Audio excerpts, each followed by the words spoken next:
ময়নার ঘটনার এতদিন হয়ে গেল কিন্তু এটার কোনো সুরাহা হচ্ছে না, কোনো সমাধান হচ্ছে না। কে ঘটিয়েছে এই ঘটনা সেটাও কিন্তু এখনো প্রকাশ হচ্ছে না। এর দায়িত্বে যারা রয়েছেন তারা প্রতিদিনই একই ধরনের কথা বলে যাচ্ছেন, সেটা হচ্ছে যে আমরা মানে কাছাকাছি পৌঁছায় গেছি, আমরা যে এই ঘটনাটি ঘটিয়েছে আমরা তাকে চিহ্নিত করতে পেরেছি, খুবই কাছাকাছি, আমরা প্রকাশ করব, কিন্তু তদন্তের স্বার্থে যে এই ঘটনাটা ঘটিয়েছে তার নাম প্রকাশ এখনই করছি না।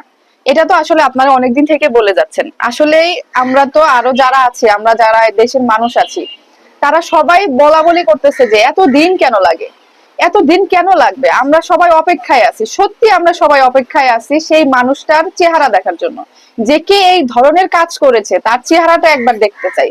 সে কি মানুষের মতো দেখতে? তার কি হাত পা কান নাক চোখ আছে? সে যদি মানুষের মতো দেখতে হয়ে থাকে সে ধরনের কাজ কিভাবে করেছে, এটাই আমরা জানতে চাই। আরো দেখুন, অনেকে বলা বলি করছে যে ময়নার মা এবং চাচাকে কেন নেওয়া হচ্ছে না, হুজুরদেরকে নেওয়া হলো, ময়নার মা এবং চাচাকে কেন নেওয়া হচ্ছে না। এখন এটা যদি আমরা হাজার হাজার লক্ষ লক্ষ মানুষই বলি সেটা কিন্তু হবে না। এটা যদি বিচার বিভাগ বা যারা মুয়াজ্জিন এবং ইমামকে ধরে নিয়ে গেছে তারা যদি ধরে না নেয় তাহলে তো আসলে আমরা হাজারবার বলেও লাভ নাই, কারণ তারা যেটা করছে তারা তো বুঝে শুনেই করছে, তাই না? আমরা এখানে বলে তো লাভ না, আমরা দূর থেকে বলছি বা আমরা সন্দেহ করে বলছি বা ধারণা করে বলছি, কিন্তু আসলে যারা এটার কাজে জড়িত, যারা এটা নিয়ে কাজ করছেন, তারা আসলে কি করলে ভালো হবে কি না করলে ভালো হবে সেটা আসলে সব থেকে ভালো বলতে পারবেন। আর ওই যে অনেকে বলা বলি করছেন ময়নার মার চোখে পানি নাই, ময়নার বাবা চুল রং করছে, তার মেয়ে চলে গেছে, সে কেন এইভাবে চুল রং করে ক্যামেরার সামনে আসতেছে, তার জন্যই আসলে প্রকৃত যে ঘটনা ঘটিয়েছে তাকে খুঁজে পাওয়া যাচ্ছে না।